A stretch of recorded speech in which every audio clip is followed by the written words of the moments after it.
सच साहिब दर्शकों, इस दुनिया में अच्छे और बुरे हर तरह के लोग रहते हैं। कोई दौलत के पीछे पागल है तो कोई शोहरत का दीवाना है, कोई लालची है तो कोई दानी, कोई दयालु है तो कोई क्रूर, कोई दुखों में डूबा है तो कोई अहंकार में अंधा है। सभी इस संसार के कर्म चक्र में फंसे हैं और अपने स्वभाववश अच्छे और बुरे कर्म करते हैं, जिनसे आगे का भाग्य निर्धारित होता है। संसार में कुछ लोग ऐसे भी हैं जो भगवान को मानते हैं और कुछ नहीं, पर जो मानते हैं वो या तो सिर्फ जरूरत पड़ने पर, त्योहारों पर या मुश्किल वक्त में। और इसी संसार में कुछ ऐसे भी हैं जो हमेशा परमात्मा को याद करते हैं, नियमित रूप से सच्ची लगन से भक्ति करते हैं और भक्ति की शक्ति पर जिनका अटूट विश्वास होता है। घोर आपत्ति और संकट के समय जब जिंदगी का कोई सहारा काम नहीं आता, जब हर उम्मीद टूट जाती है, तब पापी हो या पुण्यात्मा हर कोई भगवान को ही याद करता है। भक्त और भगवान के बीच का यह प्रेम अटूट विश्वास का संबंध है और यही विश्वास विषम परिस्थितियों में चमत्कारी लीलाओं का कारण बनता है, जो संसार के लिए अद्भुत और अकल्पनीय उदाहरण बन जाता है और अमर लीलाओं के रूप में युगों युगों तक प्रेरणा का दिव्य स्रोत बन जाता है, जिससे हर युग में लोग ईश्वर पर अटूट विश्वास करने के लिए प्रेरित होते हैं। हर भक्त के जीवन में संकट का बुरा वक्त उसकी परीक्षा का समय होता है। उस कठिन समय में परमात्मा अपने भक्त की प्रतिक्रिया देखता है, उसे निरखता है, उसके विश्वास को परखता है और जब भक्त इस परीक्षा में खरा उतरता है, अपना सब कुछ उस परमात्मा पर न्यौछावर कर देता है, तब परमात्मा उसके लिए वो कर दिखाते हैं जो कोई सोच भी नहीं सकता। नुक्ते ऊपर रीझे गाए, करोड़ कर्म जल जा तुम्हारे। अपने उस प्यारे भक्त के लिए परमात्मा एक पल में ऐसे चमत्कार कर देता है जिसे देखकर सुर, नर, मुनि, गण, गंधर्व, ईश और संपूर्ण देवी देवता सहित सभी लोकों के प्राणी नतमस्तक हो जाते हैं। प्रहलाद जैसे सच्चे भक्त के लिए कभी खंभे को चीरकर नरसिंह रूप धारण किया, कभी भरी सभा में द्रौपदी की लाज बचाई और राम जी की सहायता कर रावण का वध करवाया, कभी अप्रत्यक्ष अदृश्य रूप से अपने भक्तों को मौत के मुंह से खींच जीवित कर लाते हैं। ये चमत्कार कोई पूर्व निर्धारित संयोग नहीं, बल्कि भगवान पर दृढ़ विश्वास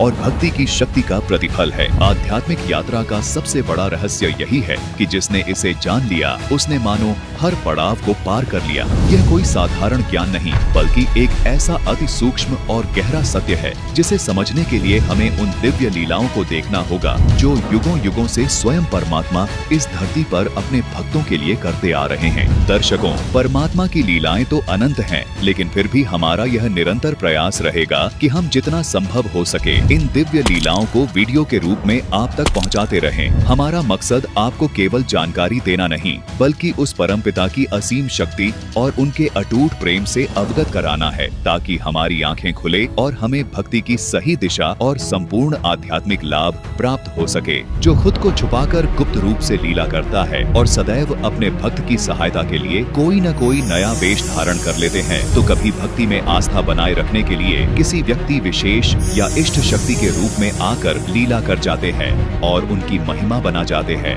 ये अनन्य रूप ऐसे है जैसे एक सूर्य की अनन्य किरणें, और हम भूलवश वास्तविक पूर्ण परमात्मा को भूलकर उन अनन्य रूपों में अटक कर रह जाते हैं, जबकि परमात्मा के ये सभी रूप उनकी असीम शक्ति की अलग अलग किरणें मात्र हैं। हम प्रकाश के मूल स्रोत सूर्य को छोड़कर उसकी अलग अलग किरणों में ही उलझ कर रह जाते हैं। लेकिन जब हम इन रूपों से ऊपर उठकर इनके मूल स्रोत यानी उस एक पूर्ण परमात्मा को पहचान लेते हैं, तब हमें वास्तविकता का ज्ञान होता है कि सभी रूपों और लीलाओं का सार एक ही है और सच्ची भक्ति सिर्फ उसी एक पूर्ण ब्रह्म कबीर परमात्मा की करनी चाहिए, जिसकी परम सत्ता सबके ऊपर है, वही सबका मूल है और वही सबका जनक।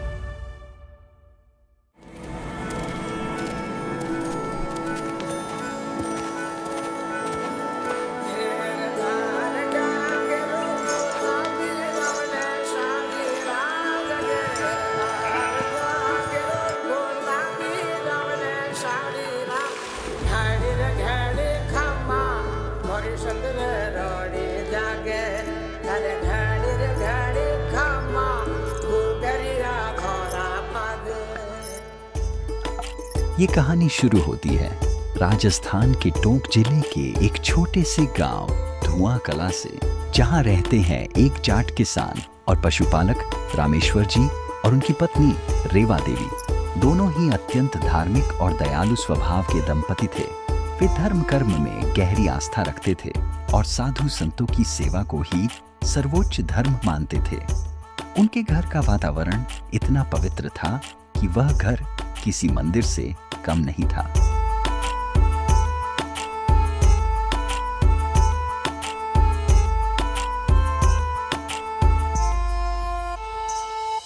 श्रीशालिग्राम स्तोत्रम विनियोगः।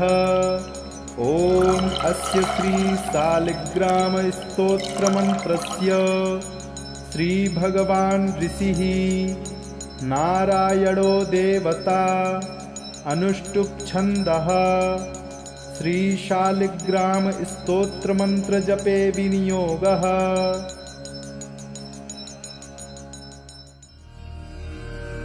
तो बेटी, इस प्रकार राजा बलि ने अपने वचन को निभाया। पर यह केवल 3 पग भूमि के दान की बात नहीं थी।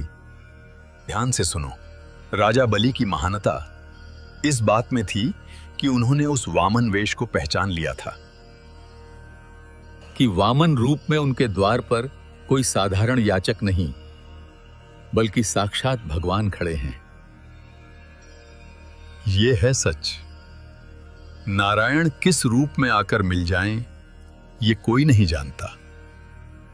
राजा बलि ने समझदारी दिखाई कि जब स्वयं ईश्वर कुछ मांगने आए तो अपना सर्वस्व ही न्यौछावर कर देना चाहिए। बेटी, तीनों लोकों में दानी का दर्जा सबसे ऊंचा है। लेकिन बेटी, एक विशेष बात सदा याद रखना। सभी प्रकार के दान में अन्नदान सर्वश्रेष्ठ है और सर्वाधिक पुण्यदायी है, क्योंकि अन्न से ही जीवन चलता है। अन्न ही जीवन का आधार है। इसलिए कहा जाता है, अन्नदान ही जीवन दान है। भूखे को अन्न का दान देना मानवता का सर्वोच्च धर्म है।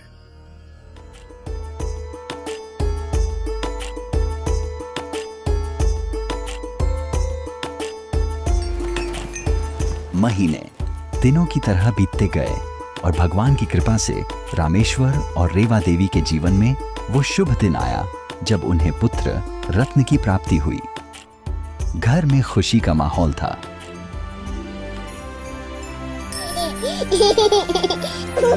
बच्चे का नामकरण करने खुद कुलगुरु पंडित त्रिलोचन जी घर आए। उन्होंने बच्चे की कुंडली देखी और नाम रखा धन्ना, यानी धनवान, परम सौभाग्यशाली। सिर्फ धन दौलत का ही नहीं, बल्कि सद्गुणों और समृद्धि का भी धनी।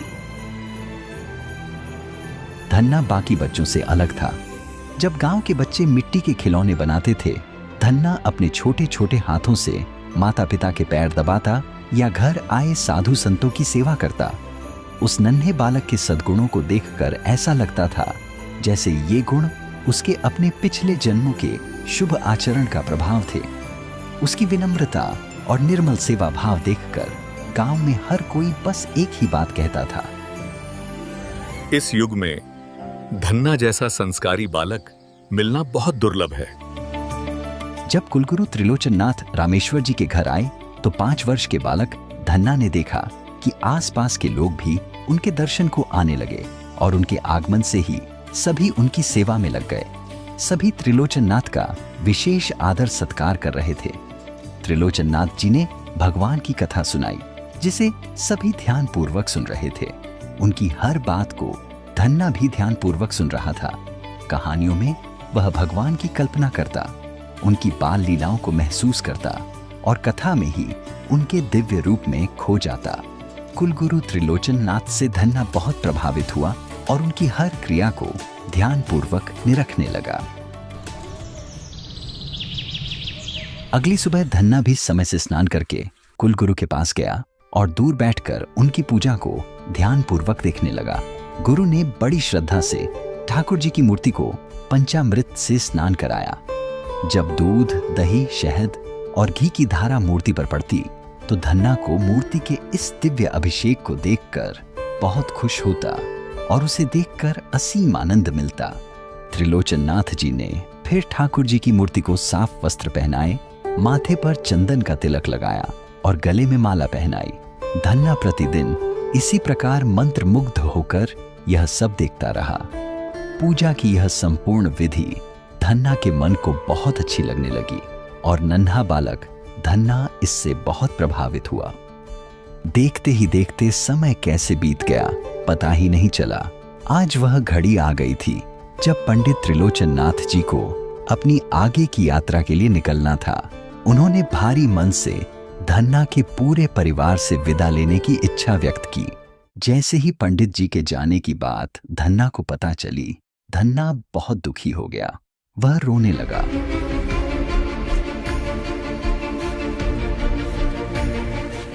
गुरुजी, आप ठाकुर जी को लेकर हमें छोड़कर जा रहे हैं। क्या हमें अब ठाकुर जी कभी नहीं मिलेंगे?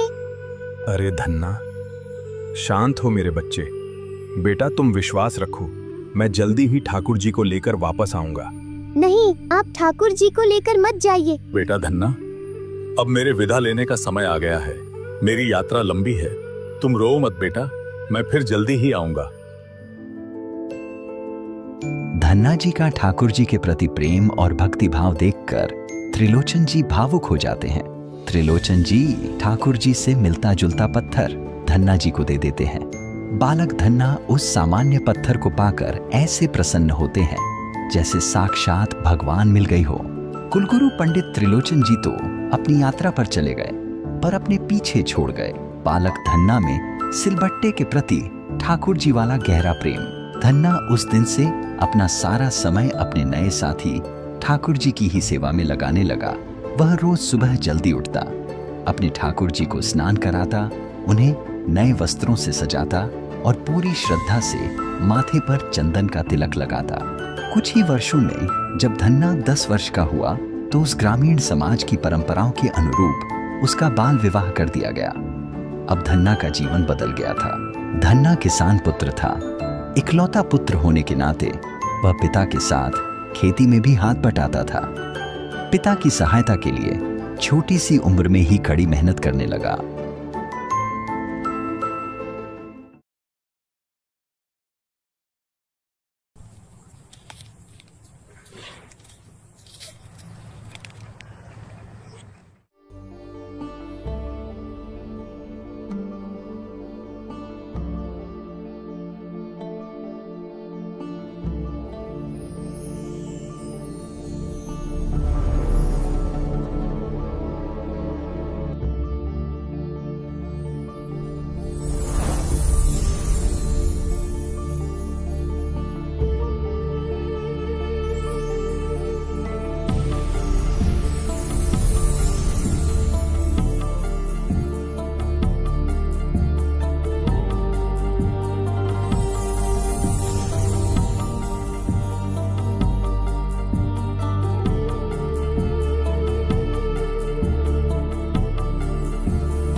राम राम महाराज जी। राम राम बेटा, राम राम।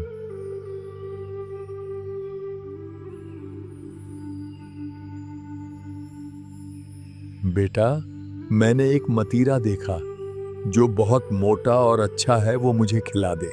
महात्मा जी, यह तो मैं आपको नहीं खिला सकता। यह तो मैंने अपने भगवान श्री कृष्ण जी के लिए संभाल कर रखा है।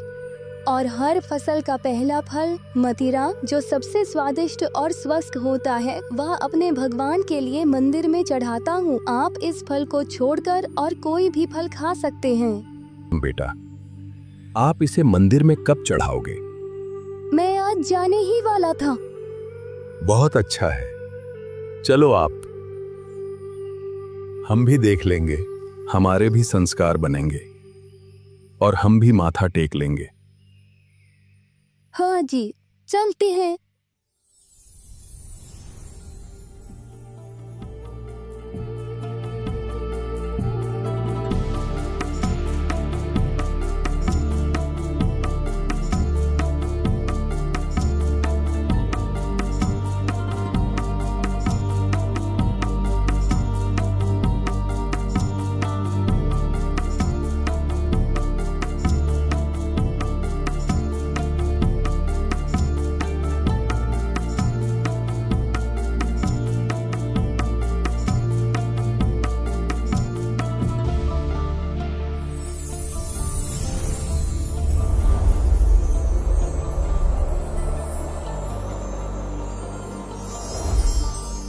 धन्ना भक्त, परमात्मा तो तेरे साथ आया है।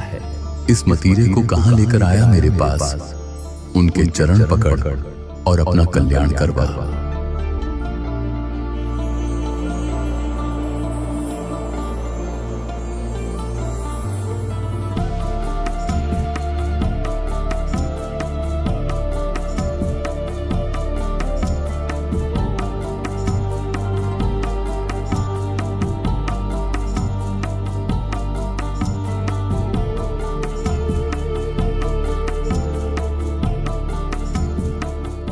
यह अद्भुत लीला दिखाने के बाद परमात्मा बालक धन्ना को एकांत में ले जाकर ज्ञान समझाने लगे।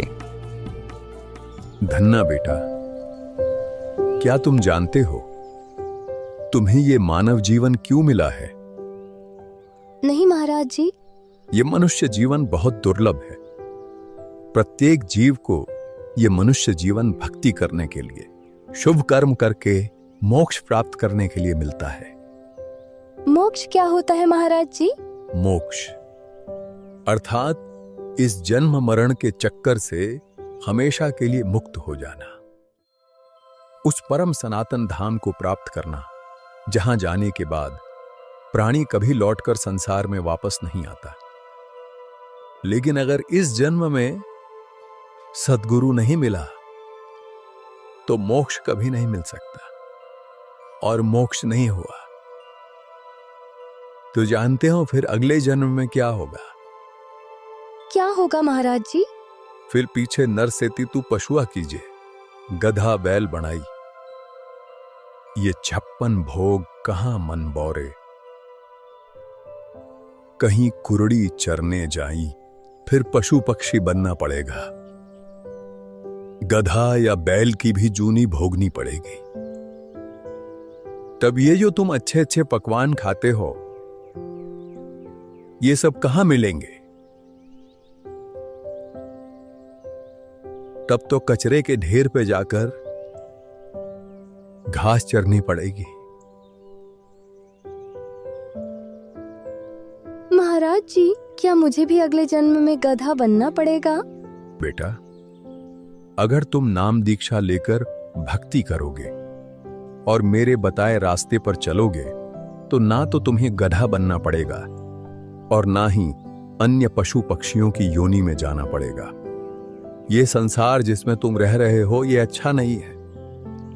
सभी लोग यहां आंख बंद करके निश्चिंत बैठे हैं, पर उन्हें नहीं पता वे किस कसाई के लोक में रह रहे हैं। वे नहीं जानते इस संसार का मालिक कौन है। वो कौन है महाराज जी?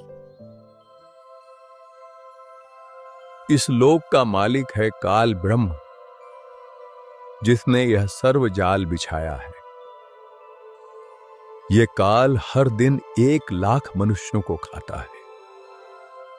जितने भी प्राणी हैं, ये सभी आत्माएं इस काल कसाई के जाल में फंसे हुए हैं। काल ने हमें उलझाने के लिए दुनिया में बहुत सारे नकली पंथों और झूठे गुरुओं के जाल में उलझा रखा है। महाराज जी, मेरे पास तो सतगुरु नहीं है, तो क्या काल मुझे भी खाएगा? क्या हम इस काल के लोक से बाहर निकलकर सतलोक जाने का कोई रास्ता नहीं? क्या भगवान हमें काल से बचाने नहीं आएंगे? बेटा, पूर्ण परमात्मा बहुत दयालु हैं। खुद ही संत या सतगुरु का रूप लेकर आता है, वो अपनी प्यारी आत्माओं को काल के जाल से निकालने के लिए ऊपर के लोक सतलोक से चलकर खुद नीचे आते हैं। वेद भी कहते हैं कि पूर्ण परमात्मा आकर अच्छी आत्माओं से मिलते हैं, उन्हें सत भक्ति का रास्ता दिखाते हैं। साधु संत या फकीर के रूप में कवियों की तरह अपने मुख से अमृतवाणी बोलते हैं, जिसे गूढ़ ज्ञान और तत्व ज्ञान कहते हैं। वो ज्ञान इतना गहरा होता है कि संसार का समस्त ज्ञान उस ज्ञान आगे फीका पड़ जाता है।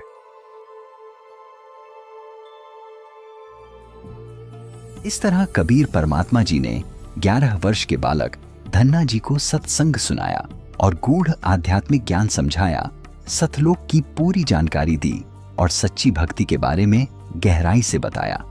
फिर परमात्मा कबीर साहिब जी ने धन्ना जी को प्रथम मंत्र उपदेश दिया और फिर परमात्मा जी ने आशीर्वाद देते हुए कहा, धन्ना बेटा, सतगुरु की शरण तुझे प्राप्त हो गई है। अब सत्य साधना रूपी सौदा कर ले। बेटा, आजीवन मर्यादा में रहकर भक्ति करना, मेरा आशीर्वाद हमेशा तेरे साथ रहेगा।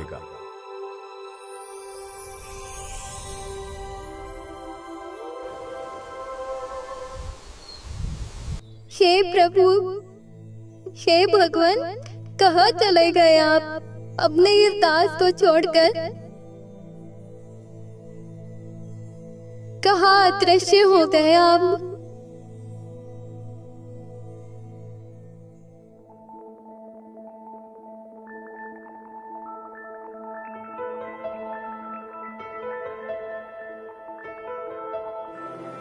नारायणाय नमो नमः, वासुदेवाय नमो नमः। आज तुमने दिए दर्शन अपने प्रिय, हर पल हर दिशा तुम बसे।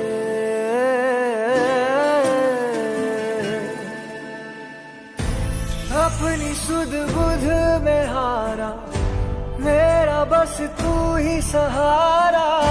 तुझसे तुझको है चाह लिया, बादलों में गोते लगाऊं, सागर में उड़ता जाऊं, खुद को मैं रोक न पाऊं, थाम लो जरा।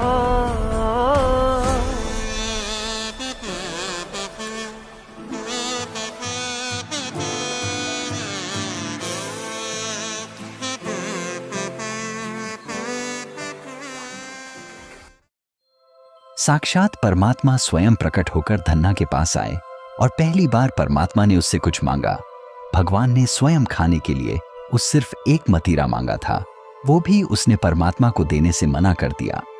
धन्ना रह रहकर याद करता और उसका हृदय आत्मग्लानि से तार तार हो जाता कि वो परमात्मा की सेवा का अवसर चूक गया, समय पर परमात्मा को पहचान न सका और तब उनके मांगने पर भी उन्हें मतीरा न दिया। उस दिन के बाद धन्ना हर साधु संत में परमात्मा को ढूंढता। जो भी साधु संत धन्ना को मिलते, धन्ना उनको सब कुछ न्योछावर कर देता। ऐसे वर्ष बीतते गए और धन्ना युवा हो गया।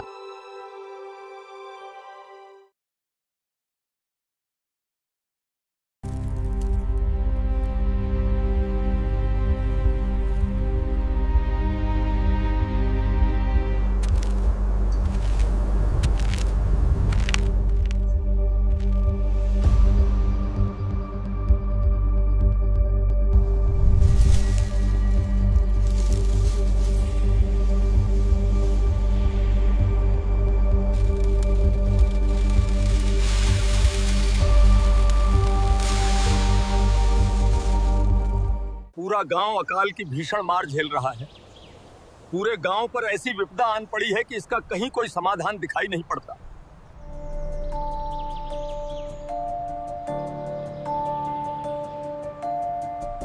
अब तो वर्षा की आस भी मरसी गई है। लगता है इस बार भी मेघ रूठे रहेंगे और इस बार भी वर्षा नहीं होगी। अब ये गांव के अंदर जो 2-4 पेड़ हरे भरे दिख रहे हैं, ये भी धीरे धीरे सूख जाएंगे। आसमान पर भी कहां कोई काले बादलों का निशान है। घनघोर घटाओं का दूर दूर तक कोई चिन्ह तक दिखाई नहीं देता।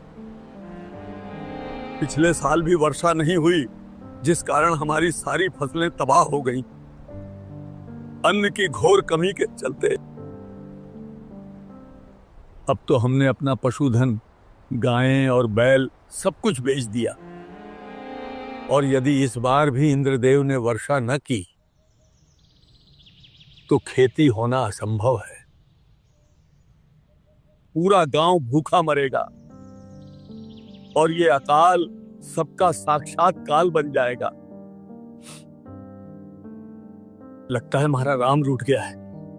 पता नहीं हमसे ऐसी कौन सी भूल हुई है जिससे राम रूठ गया और सभी को अकाल की सजा मिल रही है। राम तो रूठना ही था, दया धर्म सब खत्म हो रहा है। गांव भूखे राहगीर और साधु संतों को कोई पानी तक भी नहीं देता। अतिथि सत्कार की कमी ही विपदा का कारण है। भाई धन्ना भगत से हमने परमात्मा की अनेकों लीलाएं और महिमा सुनी है। वो भी यही बताता है, दया धर्म का मूल है। जहां दया नहीं वहां धर्म नहीं, और जहां धर्म नहीं वहां राम कैसे राजी होगा। सत्य कहा। हमारे पूर्वजों के समय में जहां कभी साधु संतों और राहगीरों के लिए अन्न जल के भंडार खुले रहते थे, आज उसी गांव में उनको खिलाने के लिए एक दाना या एक बूंद भी नहीं दी जाती हो। वहां भला राम क्यों ना रूठें? ये तो हमारे ही कर्मों का फल है। राम तो रूठना ही था। अच्छा, तो क्या अब इस दया धर्म के चक्कर में राहगीरों को अपने हिस्से का अन्न पानी पिलाकर हमारे बच्चों और परिवार को क्या हम भूखा मरने के लिए छोड़ दें? ये धर्म दया की बातें तभी अच्छी लगती जब पेट भर खाना हो और घर में अनाज और पानी की कोई कमी न हो और सबके अपने बाल बच्चे हैं, अपना परिवार है। अब ऐसा मूर्ख कौन होगा जो ऐसे वक्त में अपने और अपने परिवार के बारे में ना सोचकर राहगीरों और अतिथियों के बारे में सोचेगा। लेकिन विवशता के कारण कभी मानवता नहीं छोड़नी चाहिए। अगर दया ही समाप्त हो गई तो हम मनुष्य ही नहीं रहेंगे। और सच कहूं तो मुझे भी इस भीषण अकाल का यही कारण लग रहा है। अरे भाई, ये क्या मूर्खता की बातें कर रहे हो? तुम तीनों भी उस बावले धन्ना की ही संगत पढ़कर उसी की भाषा बोलने लगे हो। तुम्हें अपने बाल बच्चे नहीं पालने क्या, जब हमारे खुद के बच्चों को खिलाने के लिए पर्याप्त अन्न नहीं है? और तुम बात करते हो अनजान परदेसी राहगीरों को खाना पानी देने की।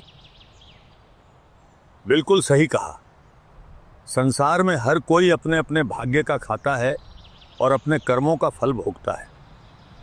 अब यदि कोई राहगीर अपनी किस्मत के मारे भूख से तड़प कर मर रहा है तो इसमें हमारा क्या दोष? हमें किसी दूसरे के भाग्य का ठेका लेने की कोई जरूरत नहीं है। अब तो न धरती में नमी बची है और ना ही कठोर इंसानों के हृदय में।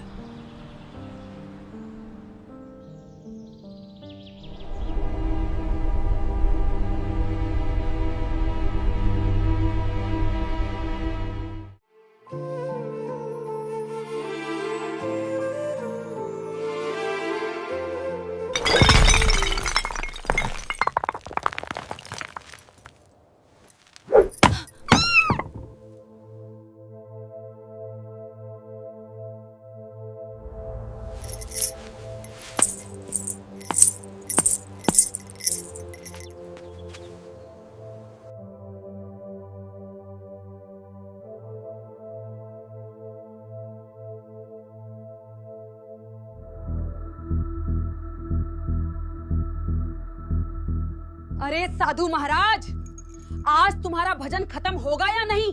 तुम्हें कुछ होश भी है? इस वर्ष भी बारिश नहीं हुई है। लोग तो इस चिंता में हैं कि आगे अन्न का इंतजाम कैसे होगा, क्या करेंगे, परिवार को क्या खिलाएंगे। और तुम यहाँ मोती की माला रगड़ रहे हो। क्या ये माला खेत में जाकर बिना पानी के फसल उगा देगी?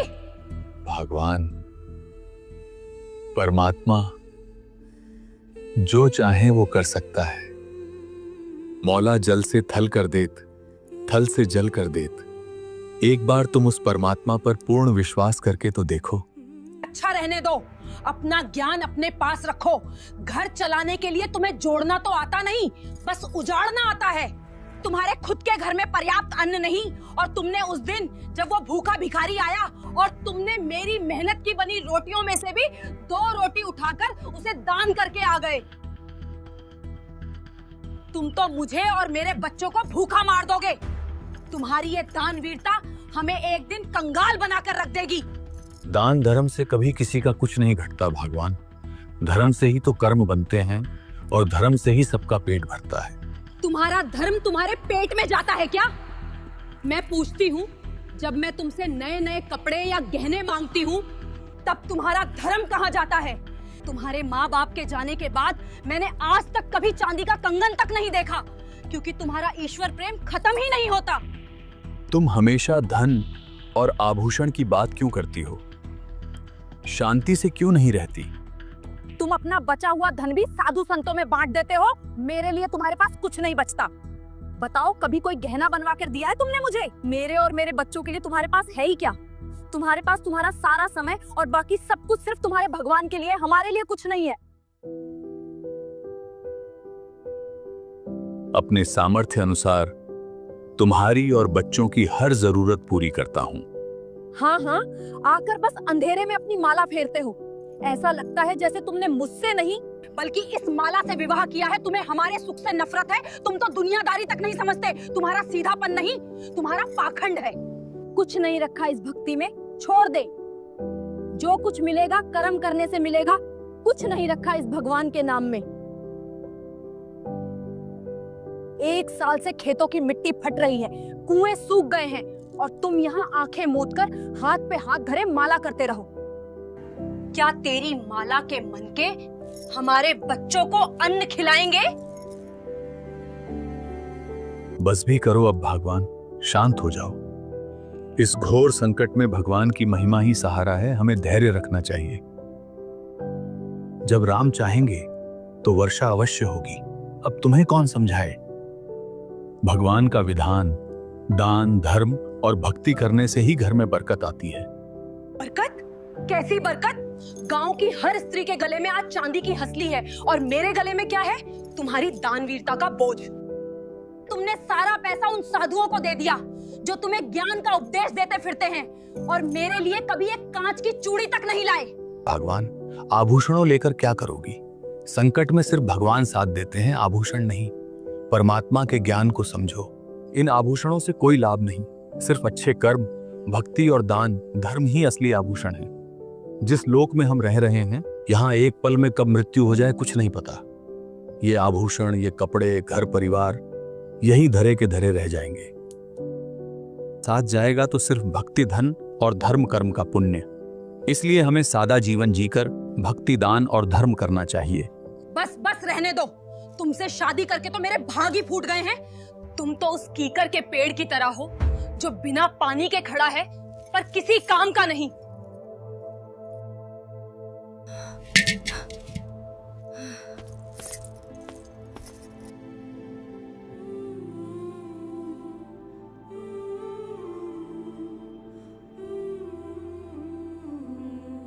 सुनो, मैं पानी लेने जा रही हूँ, और मेरे जाते ही अगर किसी को अन्न का एक दाना भी दान किया तो मुझसे बुरा कोई नहीं होगा। फिर मैं तुम्हें बताऊंगी कि भूखे पेट माला कैसे फेरी जाती है।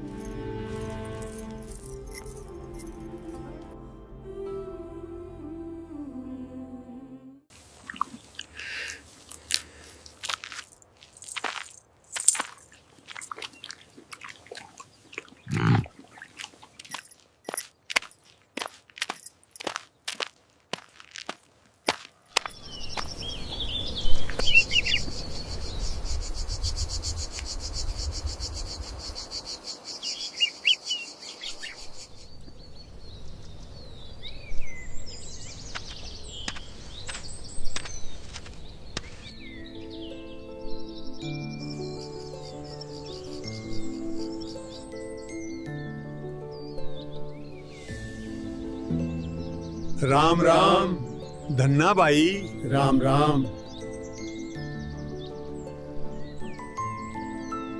राम राम भाई, राम राम। आओ बैठो।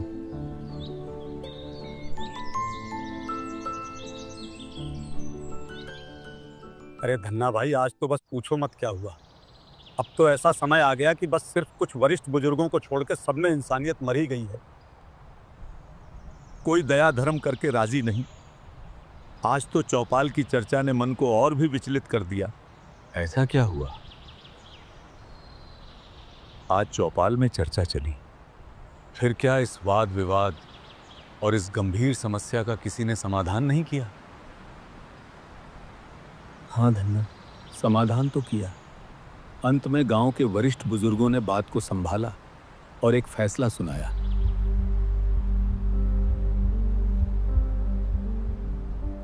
हर तरफ स्वार्थ का बियाबान पसरा है। हमारे पूर्वज बताया करते हैं कि राम के रूठने पर ही अकाल पड़ते हैं।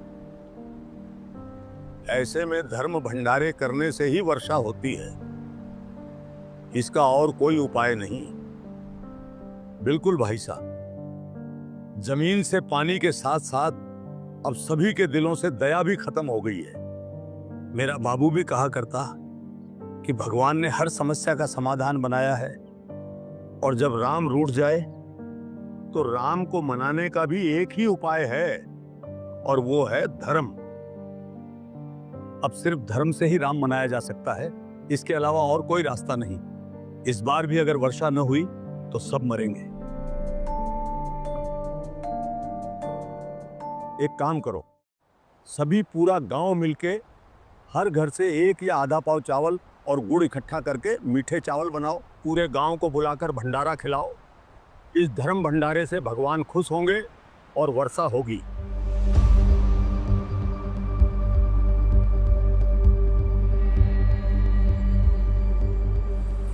चलो अच्छा हुआ, देर से ही सही, लेकिन चौपाल में भगवान की दया से सही फैसला हो गया।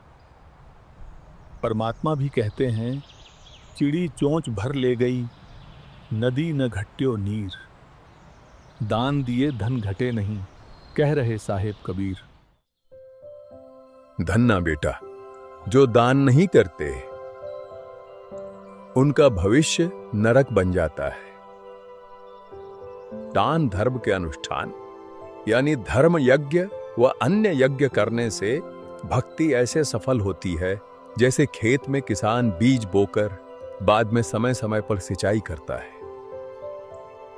पौधा बनकर अन्न देता है। इसी प्रकार भक्ति मार्ग में नाम तो बीज है, और यही बीज यज्ञदान धर्म सिंचाई का कार्य करते हैं। जो भूखे व्यक्तियों को भोजन खिलाता है, घर आए अतिथि को भोजन देते हैं या धर्म भंडारे करवाते हैं, उनको अगले जन्म में जब कभी मानव जन्म मिलेगा तब धनी सेठ बनेगा, हाथी व पालकियों की सवारी करेगा। यदि पूर्व जन्म में या इस जन्म में दान किया है तो धन मिलेगा, अन्यथा कुछ नहीं मिलेगा। दान धर्म की शक्ति इतनी प्रबल है कि बलि राजा ने 100 यज्ञ की थी, परमात्मा 52 रूप धारण करके आए थे।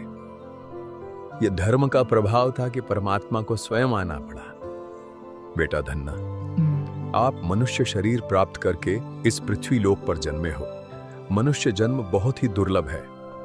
आपका यह शरीर, धन, घर परिवार सब अस्थाई है। आपको मानव जन्म भक्ति तथा शुभ कर्म दान धर्म करने के लिए मिला है। धन्ना भाई साहब, क्या आनंद आता है तुम्हारे साथ बैठकर परमात्मा की चर्चा सुनकर। सच कहूं तो ऐसा लगता है बस यहीं बैठे रहें और सुनते ही रहें। अरे भाइयों, हम चाहे जितना भी संतोष कर लें, पर यह जान लो कि हमारे गांव की यह स्थिति अब ज्यादा समय ठीक नहीं रह सकती। कब ये अकाल हमारा मृत्यु काल बन जाए, कुछ कहा नहीं जा सकता। जरा दूर दराज के इलाकों से आई खबरों पर भी ध्यान दे लो, जहां अकाल ने नहीं साक्षात काल ने तांडव मचाया है। सुना तो मैंने भी बहुत कुछ है कि बहुत बदतर हालत है। बड़े बड़े जमींदार भी दाने दाने को मोहताज हो रहे हैं, अन्न का एक दाना नहीं बचा। लोगों ने घास भी तोड़ तोड़ के खा ली, झाड़ झंखार कूट कूट के खाए, अब कहीं कोई कीकर या झाड़ियों तक का भी नामो निशान नहीं रहा। हाँ बिल्कुल, ये बहुत गहराई से सोचने वाली बात है। वे भी दुखी हैं जो नहीं करते, वे भी, चाहे कोई कितने ही देवी देवताओं, तीर्थों, मंदिरों को पूजता हो, व्रत रखता हो, कितनी ही भक्ति करता हो, कोई भी देवी देवता या कोई भी भगवान किसी की रक्षा क्यों नहीं करते? सच कहूं तो यही तो आंख खोलने वाली विडंबना है। देख, हम ठहरे किसान, ये तो हम सभी जानते हैं कि बीज अगर सही हो और उसे सही विधि से बोया जाए तभी फसल मिलती है। हाँ भाई, लेकिन मित्रों, बस अब इस चर्चा को यहीं विराम दो। तुम्हारी भाभीसा के आने का समय हो चुका है। मैं ये बिल्कुल नहीं चाहता कि हमारी इस ज्ञान चर्चा और परमात्मा के सत्संग के कारण तुम जैसे शुद्ध हृदय वाले मित्रों को मुझ निर्भाग कारण मेरी पत्नी से कटुर वचन सुनना पड़े और या कलह का सामना करना पड़े।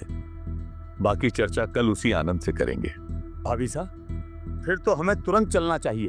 अगर हमें यहाँ बैठे हुए देख लिया तो कहीं उनके क्रोध भरे ज्ञान नेत्र न खुल जाए, फिर तो प्रलय ही आ जाएगी। बाकी चर्चा अब कल करेंगे। चल विजयपाल।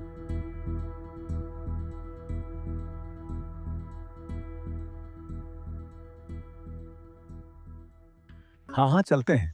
भगवान ने दया की और गांव के इस धर्म भंडारे से वर्षा हो गई तो आगे भी ऐसे ही आनंदमयी ज्ञान चर्चा करते रहेंगे। राम राम धन्ना भाई, अब हम चलते हैं। आगे भी ऐसे ही आनंदमयी ज्ञान चर्चा करते रहेंगे। राम राम धन्ना भाई। राम राम भाइयों।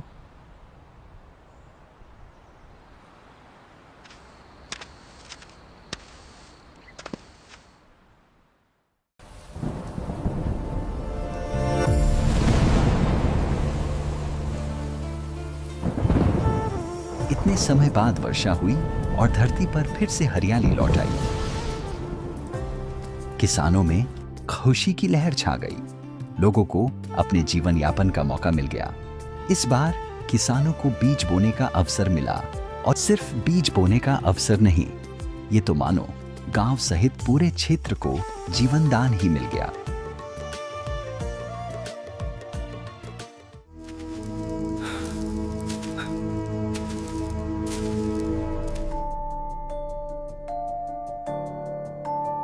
हे प्रभु, दया करो। हे परमात्मा। न जाने ईश्वर कैसी परीक्षा ले रहा है। लगातार चलते चलते कई दिन हो गए, कहीं से अन्न का एक दाना भी नहीं मिला। यदि आज अन्न ना मिला तो अंत निश्चित है। हे प्रभु, यदि आप हमें जीवन देना मंजूर नहीं है तो हमें सहज मृत्यु दे दो प्रभु। हम तो तेरे नाम पर सब छोड़ कर निकले थे। हे परमात्मा, तेरे नाम पर तो दुख ही दुख है। ये भूख अब और सहन नहीं होती। इस भूख से शांति दो प्रभु, या हम भूखों को भोजन दो।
राम राम भाई, राम राम।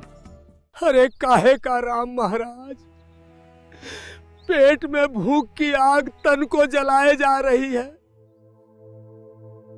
2 दिन से अन्न तो दूर, एक पत्ता भी गले से नीचे नहीं उतरा। लगता है अब तो इन इंसानों की तरह राम भी बेहरा हो गया है। विश्वास रखो संतो, साधु संत धीरज नहीं खोया करते और विपत्ति में ही भक्त की असली परीक्षा होती है। भूखा तो मैं भी हूं 2 दिन से, लेकिन मुझे पूर्ण विश्वास है, देर से ही सही, लेकिन मेरा राम मुझे अन्न अवश्य देगा।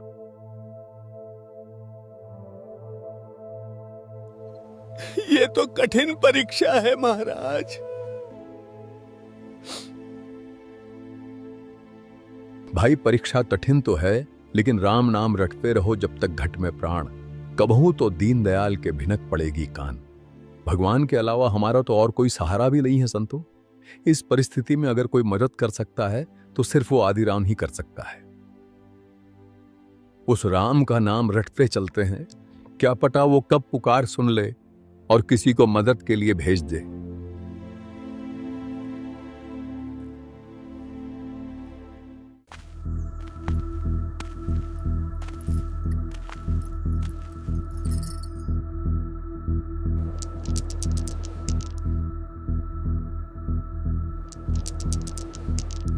उठो अब, बैठे रहोगे क्या समाधि लगाए? ये माला छोड़ो, उठो और ज्वार खेत में बीज कर आओ। दुनिया हल लेके खेत जोतने चली गई, पूरा गांव अपने खेतों में बीज बोने गया है और यहाँ तुम्हारी पूजा पार्टी खत्म नहीं होती। जब देखो तब सुबह सुबह से ही माला लेकर बैठ जाते हो। घर में खाने के लाले पड़े हुए हैं, लेकिन तुम्हें तो बस पुण्य कमाने की चिंता रहती है, अपनी पत्नी और बच्चों की कोई चिंता नहीं है। तुम्हें तो सिर्फ अपने दान धर्म और पूजा पाठ से मतलब है। तुम्हारा ये दान धर्म हमें भूखा मार देगा, कंगाल बना के छोड़ेगा। तुम्हें तो ना घर दिखता है ना बच्चे। अच्छा ठीक है भगवान, जाता हूँ।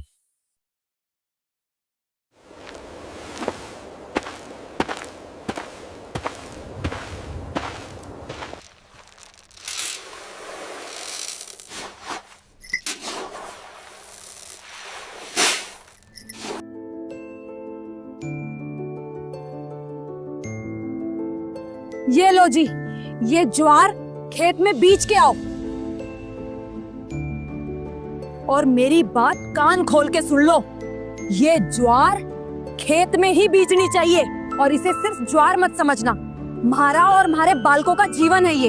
अगर आज ज्वार न बीजी तो कल को बालक भूखे मरेंगे, समझे? खबरदार, अगर इस बोरी से एक भी दाना कम हुआ तो, एक भी दाना नहीं, कहीं अपने दया भाव के चक्कर में खेत तक पहुंचते पहुंचते ही किसी को रास्ते में ही बांट मत देना। सुन रहे हो ना? मेरी बात अच्छे से गांठ बांध लेना। ये कोई मजाक या टालने वाली बात नहीं है। ये बीज की ज्वार है। अगर ये बोई गई तो ही हमारे बच्चों के पेट में अनाज जाएगा। जाकर इसे खेत में ही बीजना, कहीं किसी को बांट दो, वरना बच्चे भूखे मर जाएंगे और हम भी भूखे मरेंगे। पूरा परिवार भूखा मरेगा।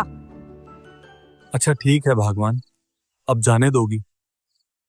तभी तो बीज बोकर आऊंगा।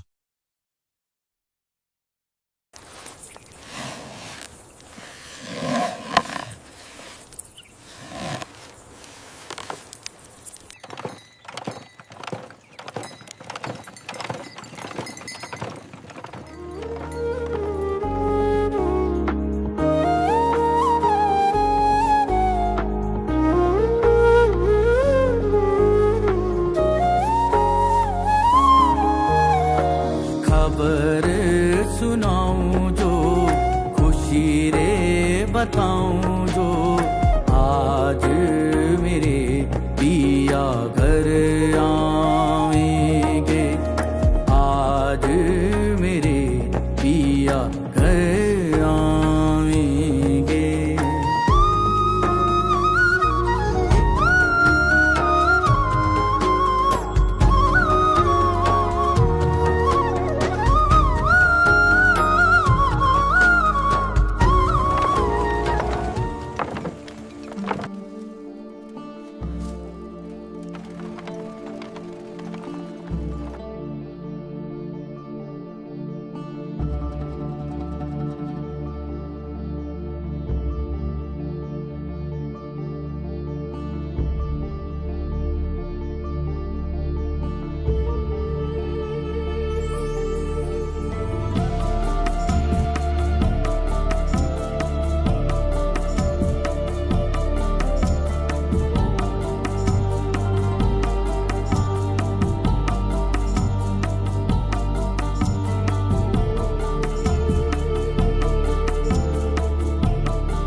राम राम भगत जियो।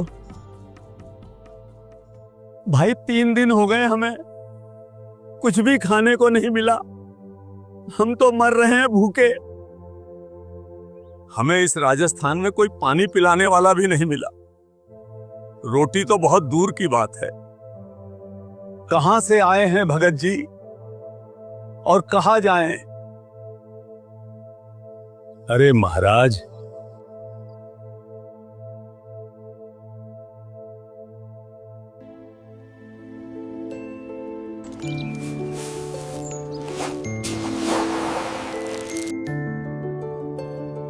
महाराज जियो, मेरे पास तो ये बीज की ज्वार है थोड़ी सी, ये देख लो आप। इसे खाकर अपनी भूख शांत कर लो।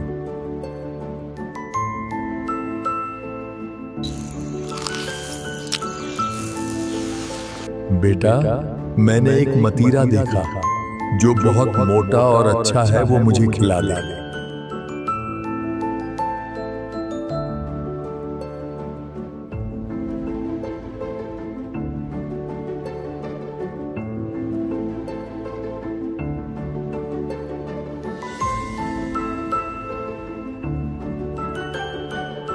बेटा, भगवान तुम्हारा भला करे।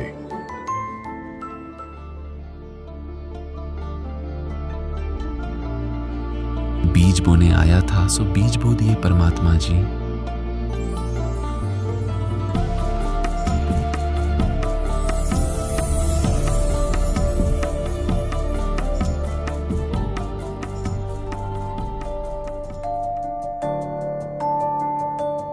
अब अगर मैं ज्वार बोने खेत नहीं गया और यदि किसी ने भी मेरी पत्नी को जाकर बता दिया तो बहुत झगड़ा करेगी, बड़ा भारी बखेड़ा खड़ा हो जाएगा।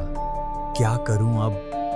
ये ज्वार खेत में ही बीजनी चाहिए और इसे सिर्फ ज्वार मत समझना। हमारा और हमारे बालकों का जीवन है ये। अगर आज ज्वार न बीजी तो कल को बालक भूखे मरेंगे।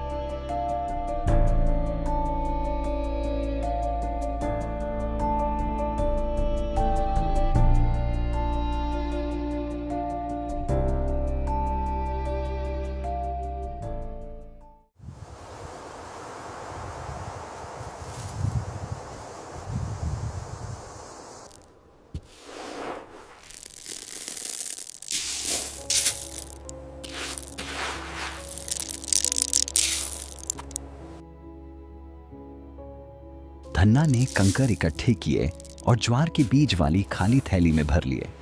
फिर बैलगाड़ी लेकर वह खेत की ओर चल पड़ा।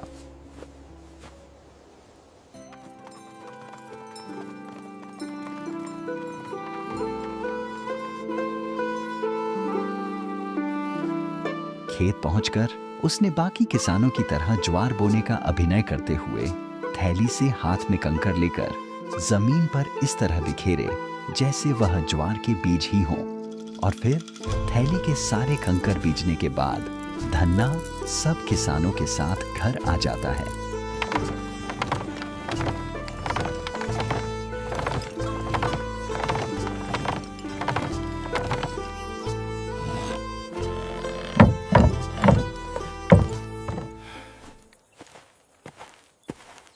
बो दी ज्वार। हाँ, बो आया भगवान।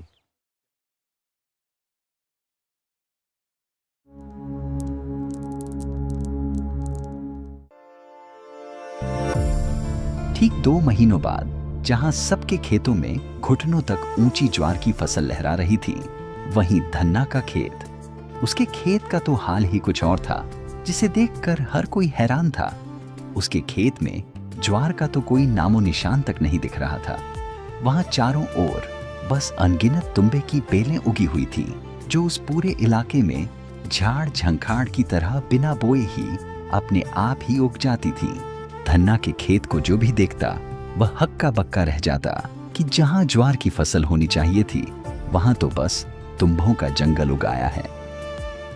देखो जी, जरा देखो तो, धन्ना के खेत में ज्वार तो कहीं है ही नहीं। ये क्या, पूरा खेत तो तुम्बे की बेलों से भरा पड़ा है। जहां देखो वहां चारों तरफ सिर्फ तुम्बे ही तुम्बे हैं।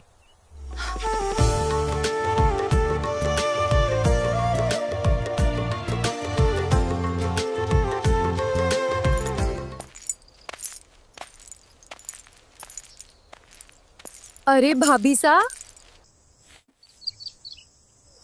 आपने अपने खेत में ज्वार नहीं बोई थी क्या? क्या मतलब?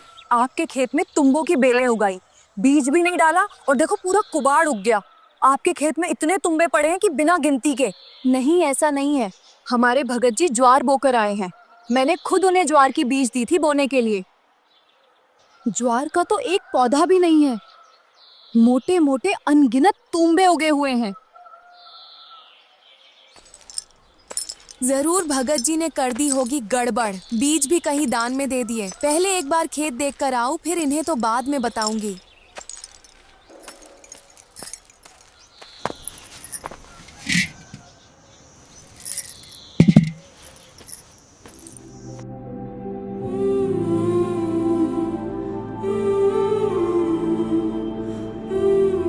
सुनो भगत जी, मैं खेत जाकर आती हूँ, ज्वार देखकर आऊंगी।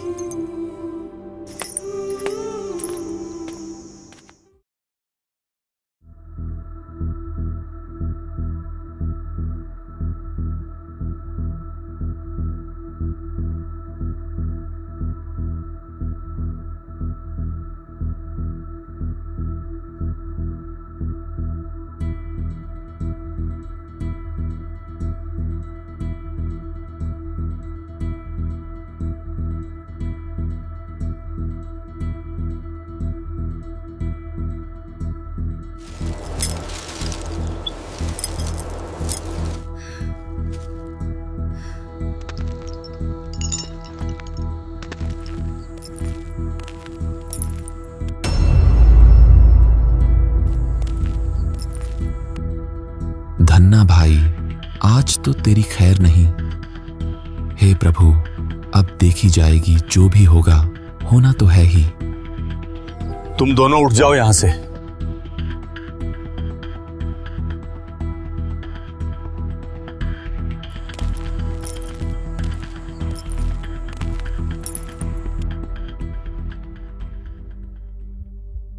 आपने खेत में बीज की ज्वार बोई थी? खेत में ज्वार का तो एक पौधा भी नहीं है, तुम्बे उग गए बिना गिनती के। तुम बीज कहां नाश करके आए हो? ये बालक तुम्हें खाएंगे क्या?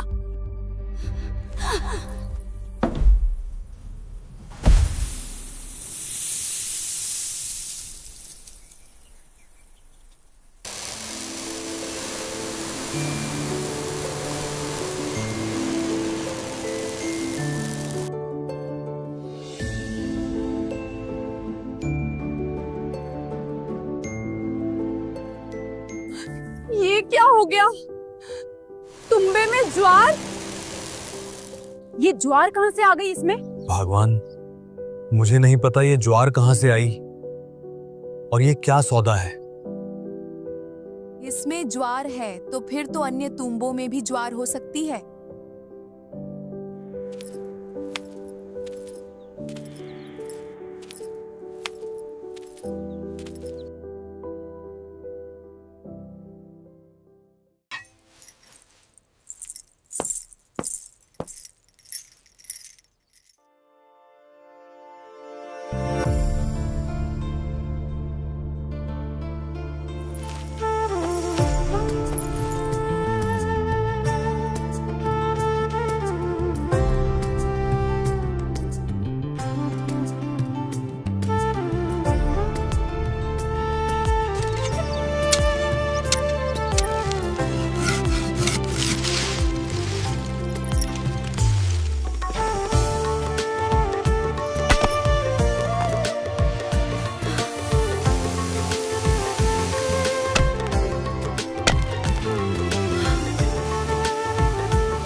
इस तरह धन्ना की पत्नी खेत से ज्वार इकट्ठा कर घर ला रही थी। जब ज्वार पूरा हुआ, यानी धन्ना जी के परिवार को जितना ज्वार की जरूरत थी वो पूरा हुआ, तब धन्ना जी अपनी पत्नी से कहते हैं, अब और न लाइए। जितनी उस खेत में ज्वार होनी थी उतनी आ चुकी है।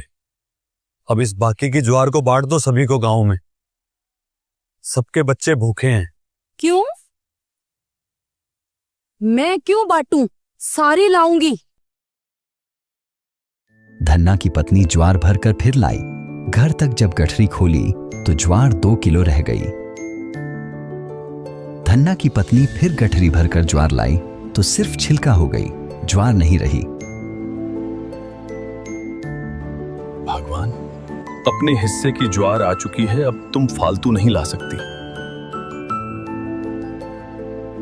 भाइयों, परमात्मा जी की दया से हमारे खेत के मतीरे में से ज्वार निकल रही है और हमें जितना चाहिए था उतना हमने रख लिया है। और भाई, परमात्मा जी ने ज्वार बाकी आप सभी के लिए दी है, तो अपने अपने परिवार के लिए जितनी जरूरत है उतना उतना ले जाओ।